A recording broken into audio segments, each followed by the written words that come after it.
আসসালামু আলাইকুম রহমতুল্লাহ বারাকাতুহু। প্রিয় ফেসবুক বন্ধুগণ, আমার এলাকাবাসী, আত্মীয় স্বজন, শুভাকাঙ্ক্ষী, আশা করি করোনা মহামারীর মধ্যে আল্লাহর অশেষ মেহরবানিতে ভালো আছেন। আমি মাসুদ হাসান ফিরোজ, প্রভাষক, ইসলামের ইতিহাস বিভাগ, চরমনাই কামিল মাদ্রাসা। আমার লাইভে আসার কারণ, গতকাল কে বা কাহারা হঠাৎ করে ইরশাদ জাহান নামক একটি ফেসবুক আইডি থেকে আমি আমার শ্রদ্ধেয় পিতা চরমনাই মরহুম পীর সাহেব সৈয়দ ইসহাক সাহেব রহমতুল্লাহ আলাইহির ভাইরা, যার ৮০-র কাছাকাছি বয়স, চরমনাই মাদ্রাসার প্রবীণ শিক্ষক এবং আমার ছোট বোন সহ পরিবারের অন্যান্য সদস্যদের সম্পর্কে মিথ্যা বানোয়াট কাল্পনিক কাহিনী অপপ্রচার করা হয়েছে। তো কারণ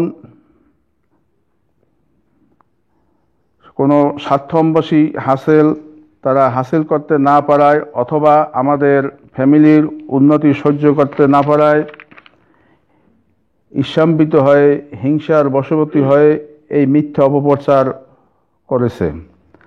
আমার ও আমার ফ্যামিলির চরম মান সম্মান ক্ষুণ্ণ হয়েছে বলে আমি মনে করি এবং এই অপপ্রচারের চরম প্রতিবাদ ও নিন্দা জানাই।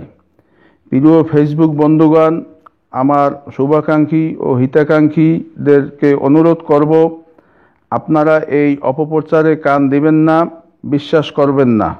অচিরেই এই আইডির বিরুদ্ধে আমি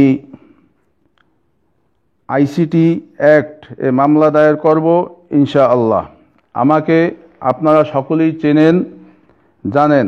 ছোটবেলা থেকে চরমনাই কামিল মাদ্রাসায় পড়াশোনা করে চরমনাই মাদ্রাসায় বর্তমানে শিক্ষক হিসাবে কর্মরত আছি। বিশ্বস্ততার সাথে আল্লাহর রহমতে হযরত পীর সাহেব হুজুরের নির্দেশ ও বিভিন্ন দপ্তরের দায়িত্ব পালন করতেছি।